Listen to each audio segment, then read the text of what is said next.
Hey, we're going to do a demonstration on how to bed tape by hand because we don't have what they call a bazooka. So you normally take, this is actually a pretty high quality tray, mud tray we call it. I've had this for many years, and I have these offset knives, which are really hard to find. I think this company makes them now, Sheetrock company makes these offsets, but they're not as nice as these. These are from a place called Harvey Tools in Chicago, Illinois. Well, actually Harvey, Illinois. But they were made by an elderly couple, and they passed on, and I think they sold the rights to this company. But they're offset, and you don't have to use an offset one. You can just use a regular 6-inch knife to bed the tape. But I've had these since 1995, and I've extensively used them. So, but anyway, you take the mud here. This is some of this is what I've already used, and I use this generally a different knife to scoop it out. Fill the tray up here. See how dense and heavy this is? This is the green bucket stuff. It's called all-purpose topping or all-purpose compound, but it's really the best for taping, bedding tape. You can see how dense it is. That's because it's really, really wet. And what I do is I'll even soften this down a little more. What I generally do is put a little bit of water in and mix it up real good. Just a little splash is generally enough. And then mix it up real good. But again, you don't have to use the offset. You can use a regular. Regular 6-inch knife is generally the best tool. Let's see, I'll mix this up. Get it real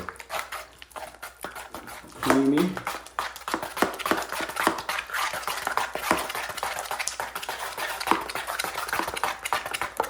Mix it till the lumps get out and everything. And I'll mix it. Mixes as you go too. But I usually like to get it mixed up pretty good. And then once you get a nice consistency, you want to start off with a clean blade. And then before you put the tape on, you got to get a pretty good amount of mud behind the tape. About that much, actually, quite a bit. I remember our teacher in shop class taught us how to do drywall taping, and I actually took his advice and remembered it from long ago, way back in junior high school in Naperville, Illinois, Lincoln Junior High, I remember. So you make sure you get plenty of mud behind it. And here we're going to actually go under the switch and continue the tape. But you can't miss any areas. You got to make sure that way the tape can bed. They call it bedding the tape. Here, let me get over here to get this. See how I get plenty? Don't be afraid, but you can always have it's better to have more mud than you need. See, I'll give it maybe just one more. So make sure there's no dry spots, because if you have a dry spot and you don't have enough mud behind the tape, it'll bubble. So, all right, so set the tray down. I will use this tape here. Any old ordinary drywall tape. I think my brother did this. So what I do is I usually take my knife and I'll do what I got on the floor here. Make a real clean cut, like that. And you get this is how I just go like that.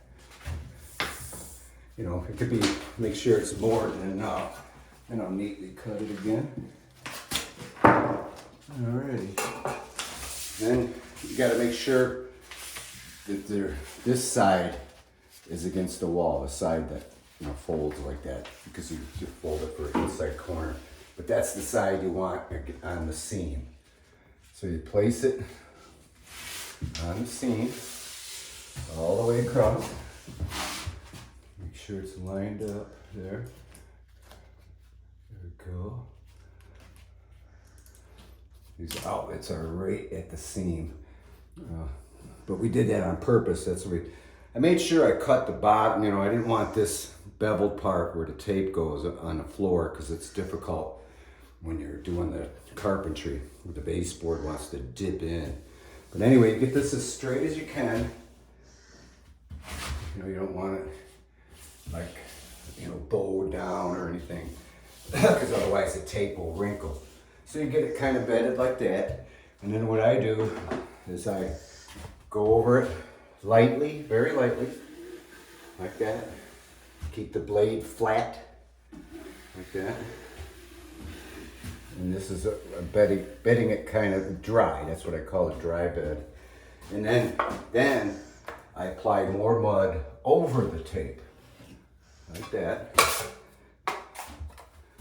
Again, it could be, you know, and the only reason you do this, get it over the mud, is so when you bed the tape with the knife, it has, you know, it's slicker, you know, because if you try to bed it when the tape's dry, it doesn't really work so well. So now that there's plenty over it, then you go more of an angle, you know, on the blade like this. Instead of flat, you want to go more of an angle and press slightly. You don't want to press too hard.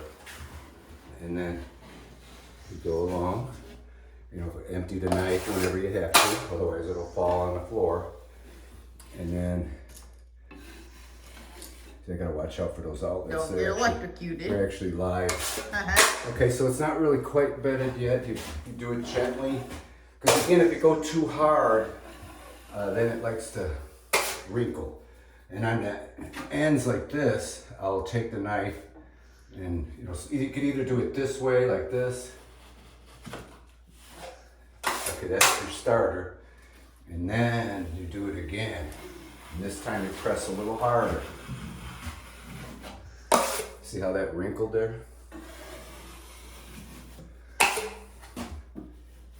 But that will come out. You press hard, keep pressing harder. There, see that? So basically that's how you bed the tape. And then of course you go back and make sure you get all the excess off. You don't want to leave any ridges because that's more sand or scrape off. And of course, again, this is going to get another like 2, maybe 3 more coats over it. Let me get this wrinkle out here under the outlet. There we go. See, and that's how you bed tape. It's as simple as that. So I thank you for watching, and we'll tape at you later.